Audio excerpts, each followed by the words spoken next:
Bertemu dengan aku Hilga Dan aku Tia dalam acara Takut Gak Sih?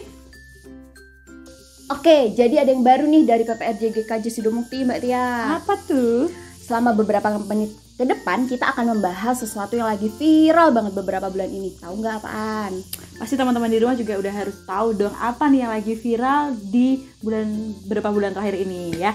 Jadi apalagi kalau bukan COVID-19. Jadi di video kali ini kita akan membahas tentang beberapa hal mengenai COVID-19 dan juga nanti kita juga akan mengkaitkan dan kita akan belajar lagi untuk memahami apa sih keterkaitan dari wabah COVID-19 ini dengan firman dan apa yang udah diajarin Tuhan juga di Alkitab gitu. Wah, pasti seru banget nih Mbak Tia.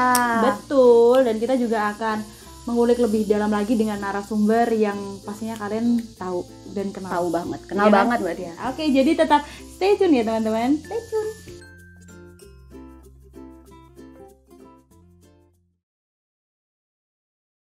Ngomongin soal COVID-19 Mbak Tia, Mbak Tia takut nggak sih? Kalau dibilang takut, pasti takut gitu. Karena apalagi tuh yang bikin aku jadi tambah takut itu adalah pemberitaan di sosial media dan televisi. Jadi setiap hari mungkin kalau teman-teman di rumah itu suka nonton TV, pasti banyak banget berita tentang COVID-19 ini. Baik ada korbannya yang semakin banyak maupun yang ada yang sembuh, ada juga yang meninggal, ada juga yang positifnya semakin banyak. Dan itu yang jadi kita harus was-was lagi nih teman-teman. Dan juga yang paling parah adalah ketika kita bergumul dengan sosial media. Kenapa? Karena sosial media itu bisa bikin kita jadi orang yang bisa dibilang kayak sok tahu gitu Mbak. Karena kayak di kasusnya di Salatiga itu di beberapa hari ini itu lagi ada kasus katanya dibilang kalau di Salatiga itu udah ada yang positif dan akhirnya meninggal. Padahal itu beritanya tuh belum benar. Nah, itu saran dari kita kalau misal teman-teman itu mau memposting tentang COVID-19 ini, kalian cerna dulu, kalian cari tahu sumbernya dulu dari mana. Jadi jangan asal aja ngejeplak, ngepost terus habis itu membagikan ke teman-teman yang lain gitu. Kalau misal ada berita ini, jadi kalian harus pahami dulu ini benar atau enggak gitu, karena bisa fatal juga karena udah ada UU ITE yang mungkin kalian bisa juga terjerat gara-gara menyebarkan berita hoax itu Mbak Helga. Iya, benar banget. Gitu. Nah, terus kalau ngomongin soal COVID-19 ini, Mbak Helga takut nggak sih? Pasti takut banget. Soalnya ya, kalau aku sendiri, aku kan lagi ngerjain skripsi nih. Wah, itu terhambat banget, jadi kayak nggak bisa keluar rumah gitu loh. Mau ketemu dosen, terus habis itu kayak takut juga sama aku mau ketemu sama subjek penelitianku. Nah, objek penelitianku tuh nggak bisa juga, kan takut ya. Dilarang juga sih sama dosen. Terus lebih parahnya lagi nih, aku jadi nggak bisa ngelesin. Nah, anak-anak kan pada libur sekolah tuh, bimbel-bimbel pada libur, otomatis yang ngajar juga libur. Nah, jadinya uang jajan tuh berkurang gitu loh Mbak Ti. Oke, menipis ya. Nah, pasti nggak hanya aku juga, pasti para pekerja-pekerja ya. Kalau Mbak Tia pernah lewat Pancasila nggak? Pancasila pernah gitu. Betapa sepinya coba sekarang. Betul, sekarang sepi Gara-gara banget. Gara-gara COVID-19 nih ya. Jadi pedagang tuh nggak ada ya Mbak sekarang. Coba gimana teman-teman pikirin mereka yang benar-benar cari uang tuh di ruang publik gitu loh, di jalan-jalan. Para pedagang tuh jadi kasihan kan, nggak bisa jualan, terus pendapatannya pasti jadi berkurang. Terus apalagi juga kayak ojek online itu biasanya juga jadi sepi gitu. Nah, sekarang nih biar kita nggak kepo nih Mbak, aku pengen denger deh gimana respon dari teman-teman kita yang ada di luar sana, baik yang mereka jualan, baik mereka yang bekerja di kondisi seperti ini, meskipun ada himbauan untuk di rumah aja tapi harus bekerja untuk mencari nafkah. Nah, mereka gimana sih? Mereka tuh apakah tetap takut atau mau terus melawan itu? Jadi kita mau dengar dulu gimana komentar mereka tentang COVID-19 di luar sana.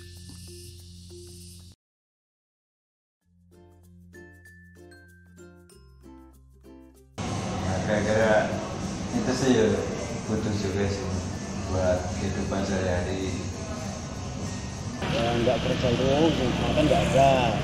Sebenarnya sih tahu sih kalau dihimbau untuk di rumah aja, cuman kan gimana, kita butuh makan ya, butuh beli susu juga bayi kan. Gitu. Jadi mau nggak mau ya tetap jualan. Ya sebetulnya kalau keluar gini bahaya ya, tapi gimana kalau nggak keluar ya nggak dapat uang. Ya. Nggak Untuk di rumah saat aja. ini karena tidak ada penghasilan bulanan, penghasilan kita kan harian, Mbak. Oh iya. Berarti kan pendapatan hari ini buat hari ini, pendapatan besok buat besok, nggak ada yang di istilahnya dijagain buat per bulan itu berapa kita kan nggak tahu. Jadi ya mau nggak mau harus di jalan. Sebenarnya kalau ada pilihan dari pemerintah harus di rumah terus ada subsidi untuk drivernya sih nggak masalah sama kita, Mbak, gitu. Ya dampaknya ya seperti gitu sih. Tapi kemarin mesinnya sempat tutup beberapa hari itu. Ya, jualannya merosot tajam. Kalau di awal sih parah banget ya, Mbak. Parah banget. Sehari itu cuma dapat 5 sampai 7 orderan. Tapi kesininya karena ada solusi-solusi dari pemerintah lumayan membantu lah. Tapi nggak full. Tugasnya numpuk, nggak bisa ketemu teman-teman. Sebenarnya sih ya takut. Tapi ya gimana lagi? Blok biasanya ya. Ya takut tapi karena keadaan ya jadi nggak takut harus keluar rumah. Ya sebetulnya takut. Terus gimana lagi kalau nggak keluar ya nggak bisa beli beras, ya nggak bisa makan. Takut, Mbak. Bukan untuk diri kita sendiri tapi untuk keluarga kan. Terutama keluarga, anak-anak kecil, orang-orang di rumah. Takut. Ya cuman baca aja, cuman sekedar tahu aja. Cukup tahu aja. Itu sebetulnya kan hoax ya, berita nggak benar ya. Nah kemudian ya harus hati-hati lah, yang ngasih berita itu harus hati-hati, jangan sembarangan membuat masyarakat itu panik ya. Denger aja, tunggu konfirmasi pemerintah. Takut saya. Nggak takut. Nggak. Kenapa? Ya ini informasinya itu ya, nggak ada kerjaan, nggak punya uang. Takut beritanya aja.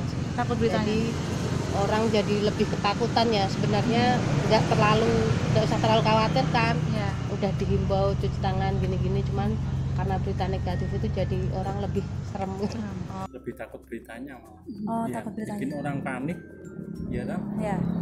Sebenarnya virusnya nggak apa-apa ya. Nah virusnya juga bahaya, tapi kan beritanya tuh yang dibuat-buat lah, inilah macam-macam lah.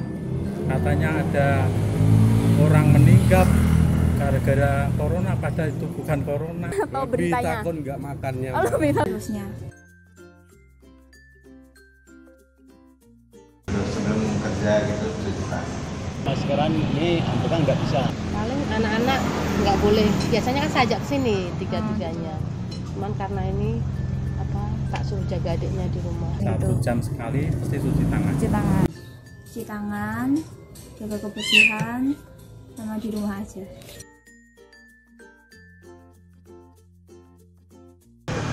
Jaga kebersihan, makan makanan bergizi.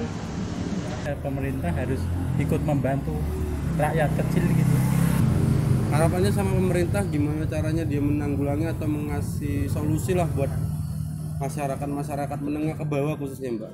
Kalau menengah ke atas mungkin mereka ada stok dana atau stok keuangan. Kalau kita pendapatan per hari dapat besok habis, itu yang pusing. Itu aja sih. Semoga cepat selesai lah virusnya. Ya. Ke virusnya cepet hilang. Nah, itu tadi video dimana teman-teman kita yang di luar sana yang mengalami dampak dari COVID-19 ini. Jadi bukan hanya perekonomian mereka yang turun, tapi juga bikin kita semua nih Mbak, mentalnya jadi down. Kenapa down? Ya itu tadi, karena semakin banyak pemberitaan dan kemudian kita semakin berusaha untuk gimana nih biar nggak kena virus ini kayak gitu. Betul banget. Nah sebenarnya sikap kita gimana sih ya harusnya? Nah, Tuhan tuh pengen kita gimana sih? Nah kita punya narasumber yang mungkin ya, pasti bisa membuka hati, pikiran kita, wawasan kita mengenai apa yang harus kita lakukan selama wabah ini, Mbak Tia. Oke, Kita akan langsung tanya ke Pak Eben. Nah, pasti setelah Pak Eben membicarakan banyak hal nih, pandangan Alkitab tentang wabah ini, kita bisa terbuka nih pikirannya.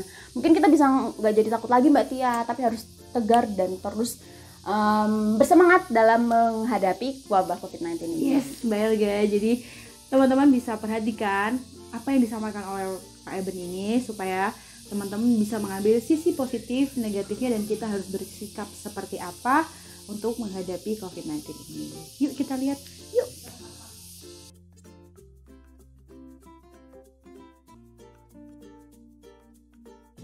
COVID-19 wabah yang sudah sangat mengerikan tentu karena proses persebarannya begitu cepat, dan sebetulnya bukan juga sebuah virus yang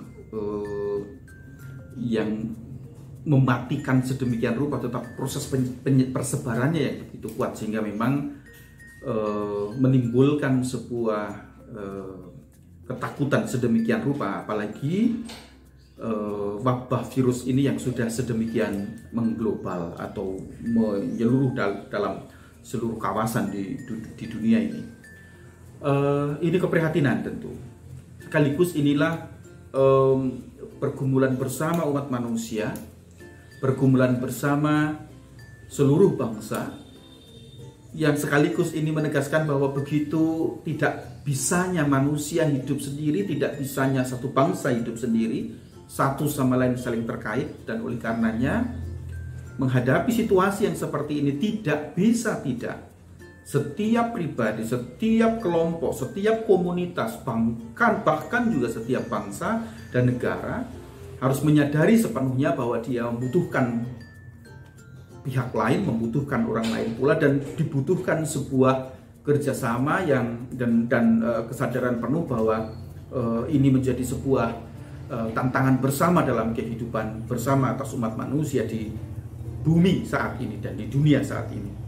Tidak bisa ada seorang pun, satu komunitas pun, satu bangsa pun yang bisa dan bahkan berani untuk mengatakan bahwa mereka bisa lepas dari wabah ini. Ini bukan untuk menegaskan bahwa wabah ini sedemikian mengerikannya, tetapi karena keterkaitan dan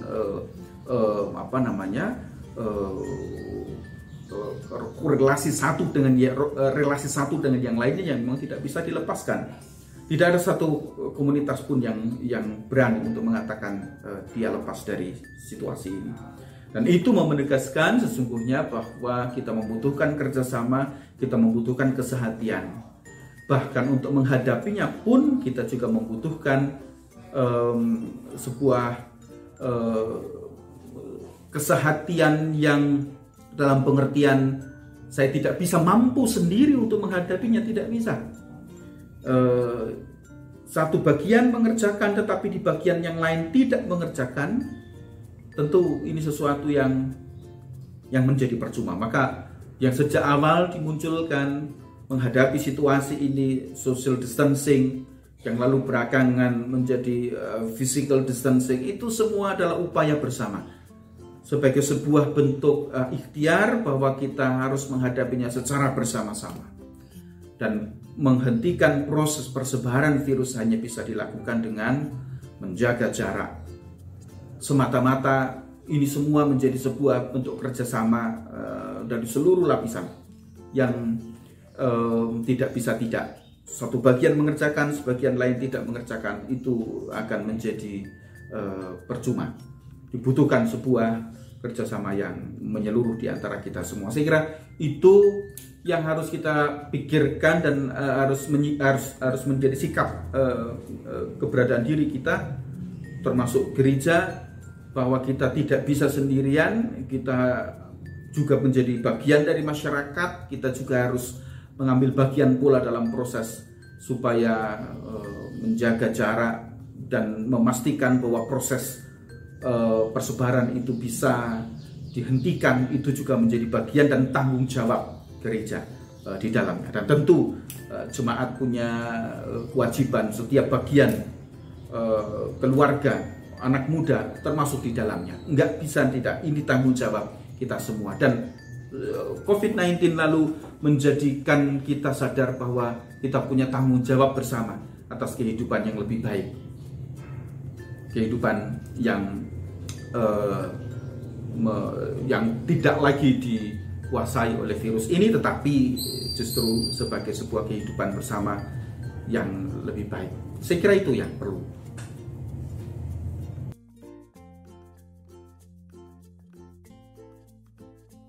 Iya, ada banyak reaksi terhadap situasi ini.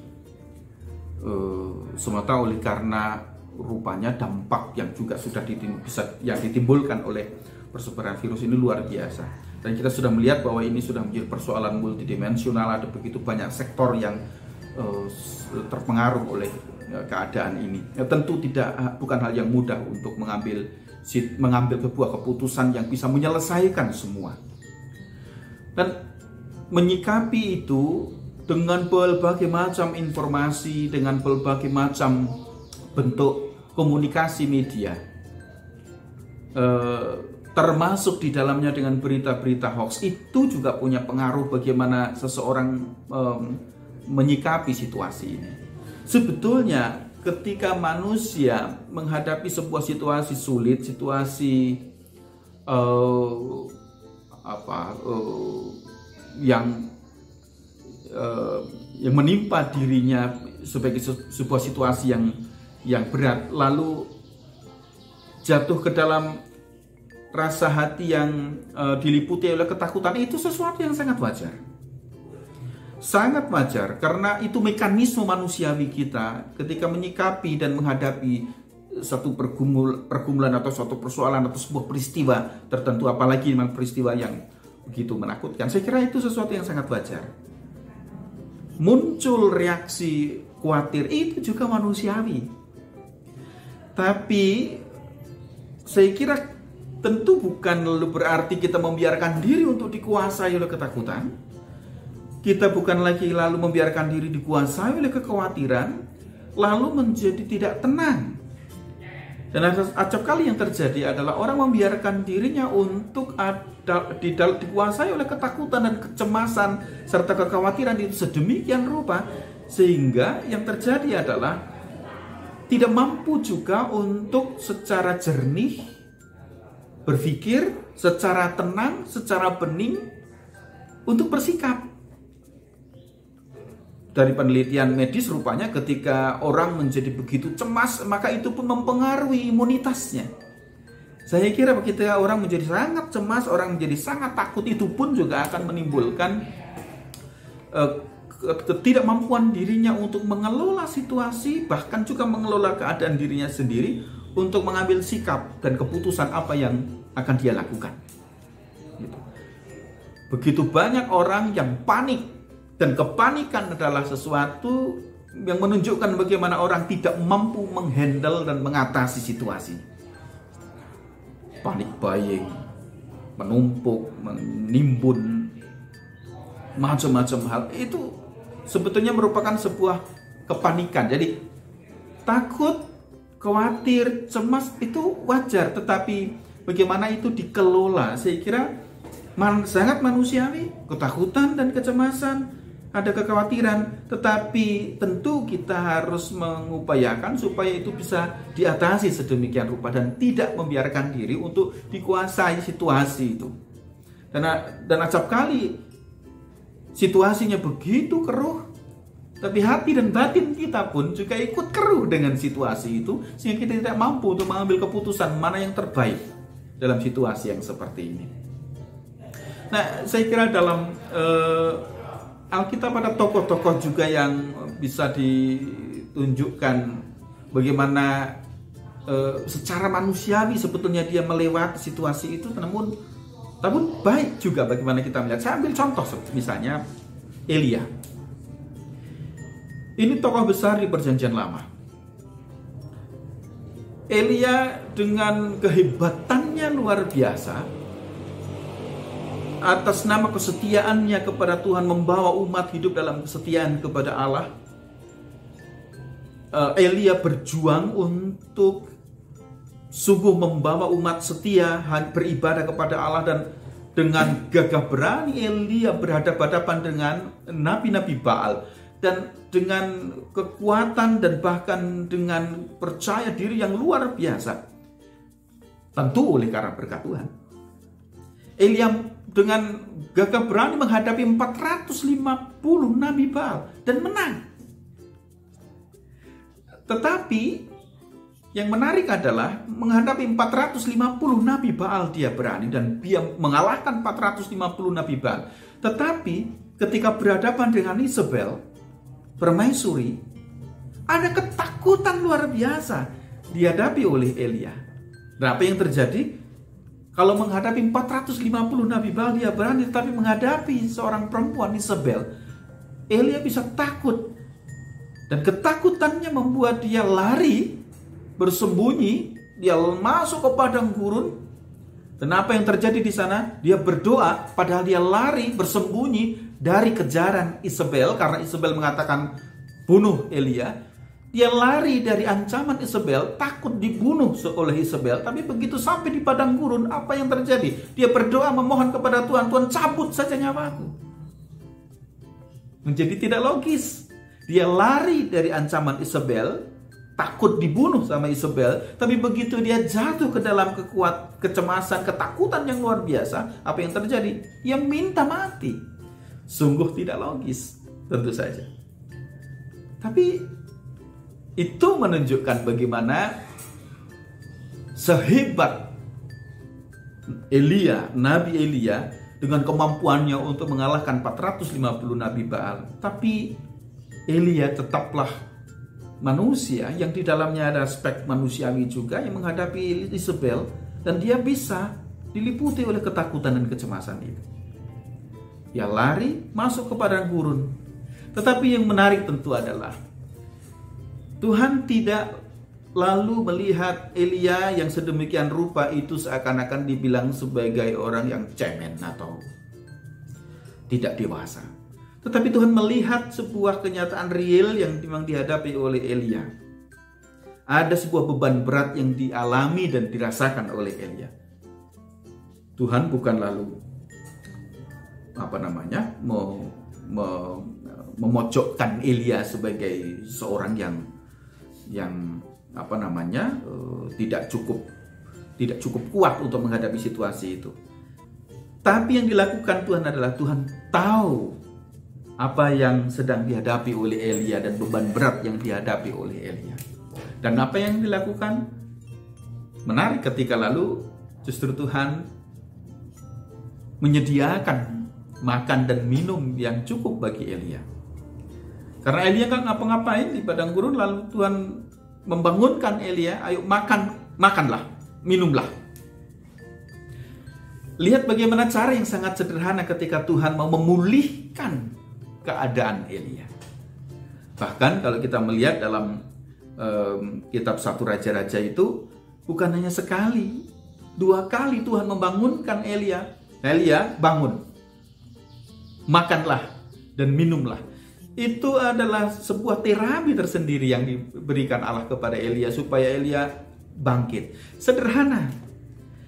Diingatkan kepada Elia untuk memperkuat dirinya, makan dan minum sebagai sesuatu yang sedemikian sederhana, tetapi itu harus dilakukan memang oleh Elia dalam kerangka memastikan dia mampu untuk melewati sebuah tantangan lagi ke depan. Dan memang betul, setelah itu toh Elia harus melewati perjalanan selanjutnya sampai ke Gunung Horeb. Namun dalam perjalanan berikutnya yang dilakukan oleh Elia 40 hari 40 malam, dia bisa jalani itu dengan baik. Dan saya kira ini menegaskan kepada kita, Tuhan tahu situasi yang kita hadapi. Pun dengan segala keterbatasan manusiawi kita, ada kecemasan, ada ketakutan, ada kekhawatiran. Tetapi Tuhan justru menolong kita untuk ayo, jangan terus membiarkan diri ada dalam situasi itu. Dan bangkit. Sama seperti Elia. Bangun. Bangkit. Makanlah dan minumlah. Saya kira ini sebuah pesan yang menarik. Ayo atur diri, tata diri sebaik-baiknya. Bangkit. Jangan biarkan untuk dikuasai oleh situasi yang berat ini.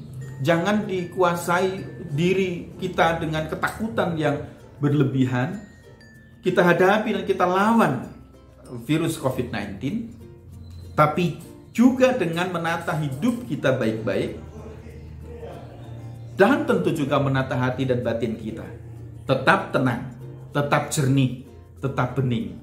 supaya dengan begitu setiap pengambilan keputusan yang kita lakukan menjadi sebuah keputusan yang baik, tidak menjadi bingung mau ngapain atau mau mengambil keputusan apa. Dan yang kedua, saya kira dengan tetap tenang, tetap jernih, tetap bening dalam hati dan batin kita, itu membuat kita juga untuk tidak kehilangan damai. Kita tidak kehilangan damai kita. Situasinya berat, ya, tetapi kita tidak kehilangan kedamaian hati. Oleh karena hati dan batin kita yang tetap jernih dan bening, tetap tenang. Hidup bisa bergemuruh dan bergelora seperti samudra, tetapi mestinya kita menjadi umat Tuhan yang terus dilatih dengan situasi ini, belajar untuk menjadi lebih tenang dan lebih mampu untuk mengatasi keadaan, mengatasi situasi. Doa, ibadah kita mungkin tidak akan mengubah keadaan, tapi doa dan ibadah kita mengubah hati dan batin kita. Nah, teman-teman kaum muda, saya kira mampu melewati ini pula dengan belajar menata kehidupan menjadi lebih serius, tentu saja. Namun sekaligus ini menolong kita untuk belajar menata, mengelola hati dan batin kita sedemikian rupa yang tidak mudah untuk digoncang oleh keadaan. Saya kira itu yang kita bisa pelajari, contoh yang bisa kita dapat dari Alkitab, belajar dari Elia, betapapun juga dengan segala keterbatasannya, tapi Tuhan tahu keterbatasan Elia. Sederhana bagaimana Tuhan membangkitkan Elia. Makan, minumlah. Sesuatu yang justru menyadarkan Elia bahwa betapa terbatasnya dirinya. Nah, mari teman-teman muda bisa merefleksikan dalam keseharian hal-hal yang terkait dengan ini.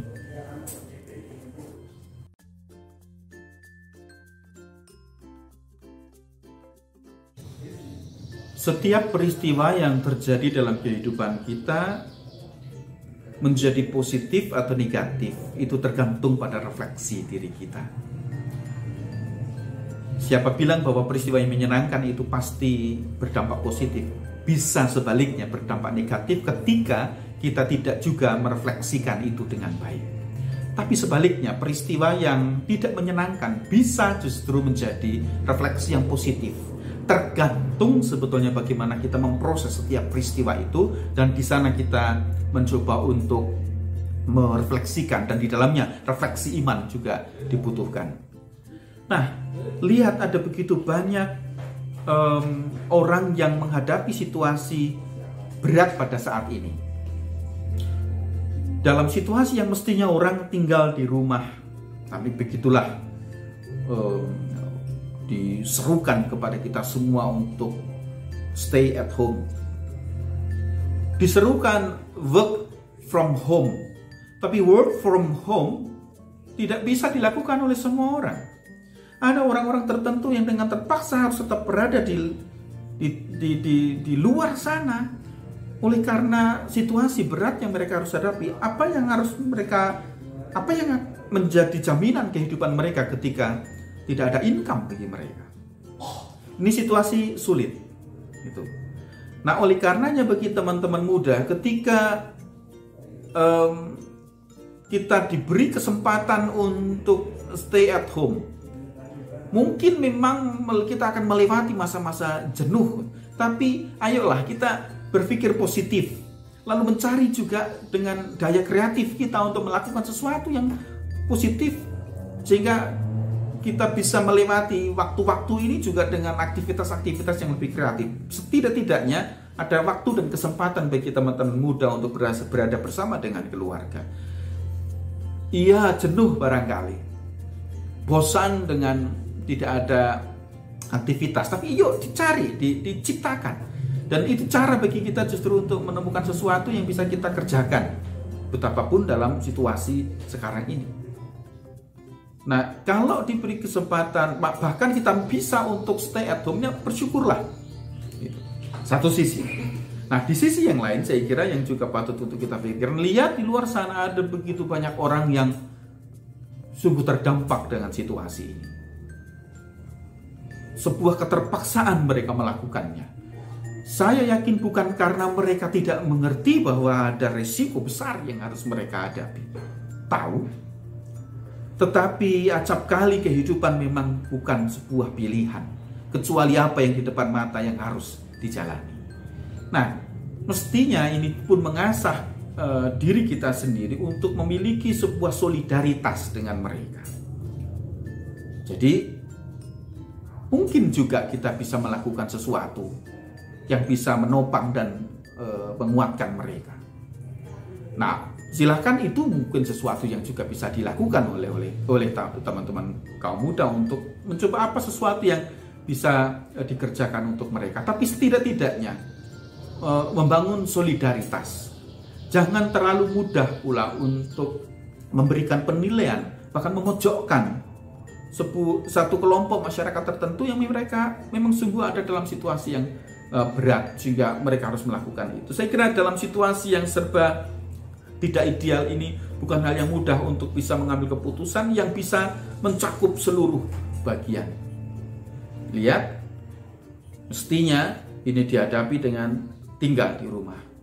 Tapi tentu tidak serta-merta semua bisa tinggal di rumah dan semuanya menjadi beres karena ada kelompok masyarakat tertentu yang harus menghadapi dengan sebuah persoalan lain. Tinggal di rumah justru akan menimbulkan persoalan yang lain lagi. Nah, teman-teman, mari ada rasa syukur untuk menghadapi ini tanpa harus jatuh ke dalam sungut-sungut oleh karena kita harus melewati situasi saat ini. Tetapi lihat bagaimana kita bisa melihat keadaan orang di sekitar kita yang justru terbeban berat sedemikian rupa. Nah, kita terpanggil tentu untuk membangun sebuah sikap solidaritas dengan mereka. Saya kira itu.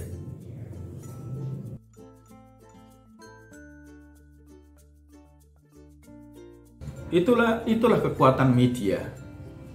Maka selalu kita diingatkan hati-hati dan be wise, harus lebih berhikmat dan bijaksana untuk menggunakannya. Teman-teman kaum muda, Anda generasi yang memang sangat familiar dengan media, dengan alat komunikasi ini.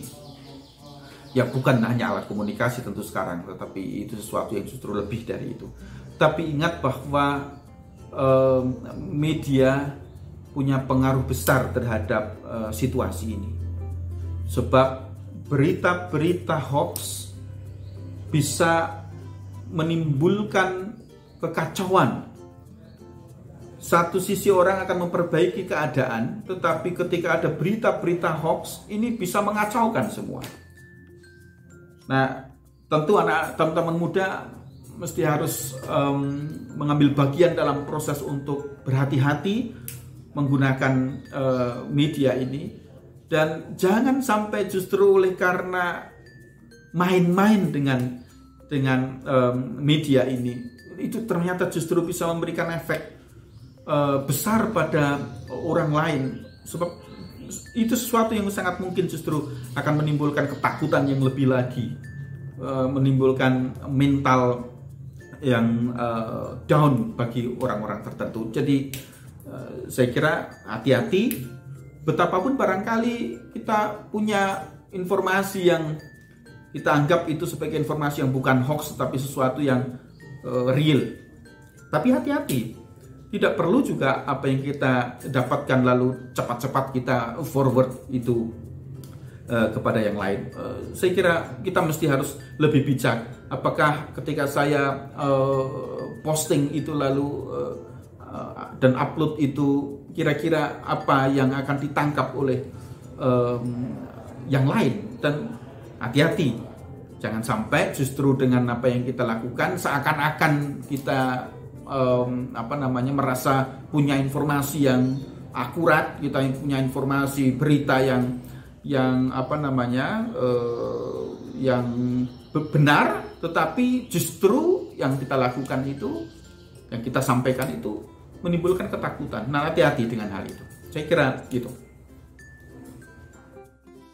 Nah, gimana teman-teman? Sudah semakin terbuka kan wawasannya? Sekarang keputusan ada di tangan kita semua. Betul banget Mbak Helga. Jadi semoga dari video ini kita bisa lebih lagi belajar tentang gimana sih kita harus menyikapi dari si COVID-19 ini, dan kita juga nggak perlu takut lagi karena tadi udah dijelasin oleh Pak Eben. Dan semoga apapun yang kita lakukan bisa berdampak yang baik untuk kesehatan kita maupun untuk orang lain juga di sekitar kita gitu. Ya, oke, terima kasih teman-teman sudah mau menyaksikan video kali ini. Jangan lupa masih ada video-video selanjutnya ya Mbak Tia. Betul banget. Jadi jangan lewatkan video kita karena kita masih akan berjumpa teman-teman melalui video-video yang akan menarik dan pastinya akan bermanfaat untuk kita semua. Oke, nah jangan lupa ya teman-teman untuk share video ini. Dan jangan lupa di subscribe untuk official GKJ Sidomukti Salatiga. Terima kasih, Tuhan memberkati. See ya.